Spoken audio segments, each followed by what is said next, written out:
Apple has its own security monitoring service called HomeKit Secure Video. But what features does it offer, and is it right for you? That is what we're going to be taking a look at in today's video, so stay tuned.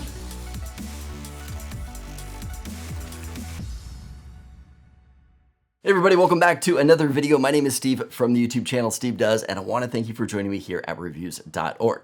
So what is the difference between something that works with HomeKit and that's something that is enabled with HomeKit Secure Video? Well, a camera that works with HomeKit is a camera that you can add to your home app. It's going to allow you to view live feed, set up different automations, but you're not going to be able to record or view any video within the home app. What HomeKit Secure Video is going to allow you to do, now keep in mind the camera does have to have that feature available to it, but what that's going to do is that it's going to allow the camera to send footage to your HomeKit hub. From there, that footage is going to be processed, encrypted, and then uploaded to the cloud for you to view later. Now, what is the benefit to this? With other security cameras, what it does is that it's going to take that footage live and then it is going to send it up to the cloud to be processed, determining if there was a person, a package, a vehicle, or say maybe an animal in the shot. It's going to process it up on the cloud, then it's going to send the notifications back down to you while saving it up to the cloud. The problem with that is if your internet is slow, you may not get the best quality of footage. Also, your notifications are going to take longer. With Secure Video, it is going to process everything locally in your house on your HomeKit hub. Once it's been processed locally, it'll then encrypt it and send it up to the cloud. That way it is encrypted in the cloud. Nobody can look at it except for you. This is going to be ideal if you are protective of your privacy. So what are the requirements for getting this set up? First off, you are going to need a HomeKit hub. Now that's going to be something like an Apple TV, you can use a HomePod mini, an iPad, something that is going to process all of this information. Once you have that set up and a camera that supports HomeKit Secure Video, you're also going to need an iCloud plan. So there are 3 plans to choose from. This is going to be for iCloud Plus. You can either get the 99 cents a month, which is going to be 50 gigs, that's going to cover 1 camera. You can do $2.99 a month, that is going to be a 200 gig plan, it's going to cover 5 cameras. And then there is the $10 a month, which is going to be 2 terabytes of storage, and that is going to cover unlimited cameras. Now, the cool thing about this is that any of the storage that you use for your cameras is not going to go against these data plans. So you're not going to have to worry about losing out on that 200 gigs of storage to all of the security videos that you do. It is not going to count against that. So you can still use that 200 gigs for uploading photos or videos that you've taken on your phone or any other data that you want to do, which is a great feature right there. Okay, now that we have talked about what HomeKit is and what the requirements are, let's go ahead and take a look at the app and see some of the features that are actually here. But before we get started with that, don't forget to subscribe and hit that notification bell so you don't miss out on future videos like this one. And with that said, let's dive into the app. Okay, so I have my home app loaded up right here. I'm gonna scroll all the way down to the bottom to the 2 cameras that I have. I've got 1 camera outside and I've got a video doorbell. If we take a look at the camera that is outside, I currently don't have that one set up with Secure Video. So if I tap on that camera to bring up a live view, you notice all I really see is a live view. There's nothing on the bottom for me to look at footage or anything like that. This is a camera that does not have HomeKit Secure Video enabled. But if I back out of here and we go ahead and click on the doorbell, this does have Secure Video enabled. So what you see at the bottom here are recorded clips. Now the cool thing about this is you can go back and check out anything that has been happening at the front door. So here's one of somebody leaving. It's going to have a little icon next to it too. So you can see down here a little person icon. That means a person was detected. Now I don't have anything going up to my front door as far as cars, so you're not going to see any cars or anything like that. But you can scroll through all the footage that you have right here. What I love about this one being wired too is it's going to give you the recording before the action actually happened. So if you notice right here, it's playing a video, but you're not seeing any action yet. So you're going to be able to see something that's walking up to the door instead of some issues that, Ring had where it wouldn't start recording until the person was already at the door. So that is something that I like about this right here. Up at the very top, you can scroll through the different days. Now with this, you're only going to get 10 days of recording up here, but you can jump through the different days right there. You can also hit on this up arrow down in the bottom left corner and share this video with somebody. So you see there, I hit the up arrow and it's going to allow me to select the clip. Now I can pinch and zoom in on the clip if I want to do that to get a closer view down there. So you can zoom on the clip. You can also pinch to zoom out if you want to do that. You're going to click on the next button, and that is going to allow you to email, text it, whatever you want to do for sending out that clip. Now, if I back out of there, let's go ahead and cancel that sharing. I'm going to go ahead and click on the gear icon up at the top of the page right here, and we're going to take a look at some of the settings from here.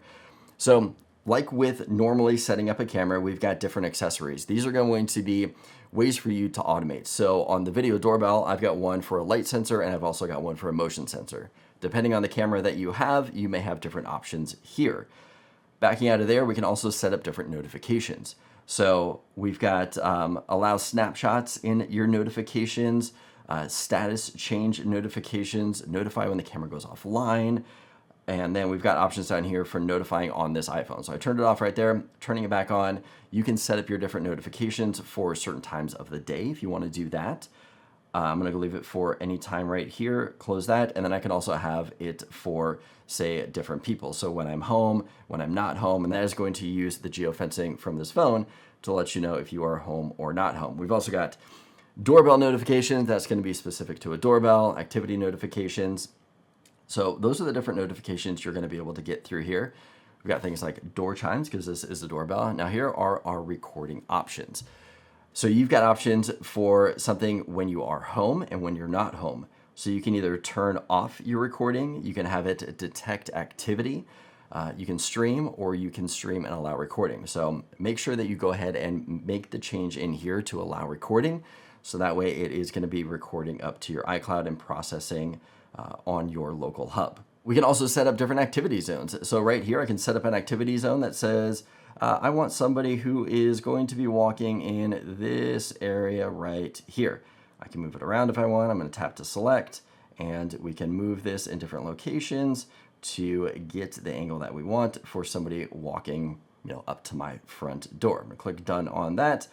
We've got camera status lights, night vision lights. These are all things that are going to be specific to your camera. Now, if we take a look right in the center here, we also have the ability for face recognition. So you can turn on face recognition where it is going to recognize faces that are in your photo library if you want to set that up. And when somebody approaches the door that it recognizes, you can get a custom notification letting you know who that person is. Now, I don't have mine turned on right now, but that is just a feature that I wanted to bring up and show you. All right, now that we have gone over the app, I want to talk about some of the features that the secure video is missing that other camera systems are going to provide for you. The first one is going to be there is no 24/7 recording. So with cameras like Nest and Arlo, you can actually purchase plans that are going to be able to do 24/7 recording. So the problem with secure video is that it is event-based. If for some reason the event did not get triggered, it will not record. If you do have 24/7 recording set up, it's always recording. You can always go back to a certain time or a certain day and check that recording, even if it didn't get triggered by motion. Say it may be too far away or something happened. Having 24/7 recording is just a great feature to have, and that is something that is missing from this. In addition to that, the clips are limited to 1080p. So even if you have a 2K or a 4K camera, the clips that are going to be recorded and sent to the cloud are strictly going to be 1080p.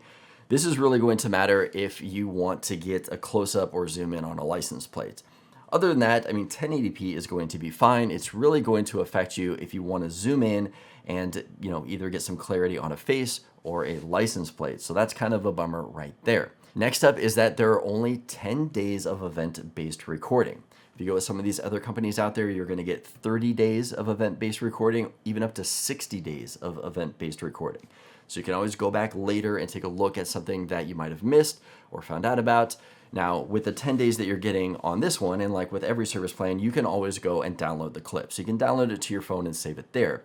So you don't have to worry about that. But if you do need to go farther back than 10 days, you're not going to be able to do that with secure video. Now, the last thing that I wanted to bring up that is missing from secure video is that there is no web portal. So you have to use your phone to go in and view the clips. With other services like Ring, Eufy, Arlo, you can actually log into a website and view your information there. So either you don't need an iPhone or an iPad to log in and view the clips, but say you have somebody in your house that doesn't have one of those devices. They're not an Apple user, but they still want to be able to check footage. They're not going to be able to do that through an optional web portal. All right, so is Apple Secure Video worth it? I mean, it's just going to depend on what you need it for. We talked about some of the things that it is lacking. We don't have 24/7 recording if we need that. It does have 10 days of history, and it can only upload at 1080p. If you need any of those things right there, this is not going to be worth it for you. But if those are things that don't matter to you, the subscription fees are well worth it, especially if you are an Apple user. If you're going to pay $10 a month, which is what it would cost if you were to do Ring, I believe even Arlo, Nest is going to be a little bit more expensive a month to get their subscription services that are going to cover, anywhere from 10 to unlimited amount of cameras, then it is well worth it. Because I'm thinking right here, I'm an iPhone user. Say I pay $10 a month, it's going to give me 2 terabytes of storage for me to back up my phone, my pictures, my videos that I'm taking on my phone, and then as a bonus, I'm getting unlimited recordings on the cameras that I have around the house. For me personally, I think that is a great deal right there. I would rather pay the $10 a month to not only get unlimited recording on my cameras around the house, but to have the peace of mind of having my phone backed up and all of that extra cloud storage. Otherwise, I'm paying Ring, Arlo, Nest, basically the same price, if not a little bit more, and I'm not getting any of those extra phone benefits out of it too. So for me, it's a no-brainer. And another thing that I like about it too is that if you have different cameras, so let's say I've got an Arlo, a Eufy, and then I picked up a Logitech camera, I can put all of those under one bundle and check it in the one app, the Home app, instead of having to go into each of their individual apps. I get one location there. So I love that benefit right there. I think it is well worth it if you have the right cameras though. So that is one thing that you have to make sure that when you are looking for a camera that it does say that it supports Apple's HomeKit Secure Video. Well, that is pretty much the breakdown of what this service is and what it offers. If this video is helpful, give it a thumbs up. Let me know that you liked it. If you guys want to know anything more about HomeKit or what they offer, check out the link below to reviews.org. I'll see you guys in the next video.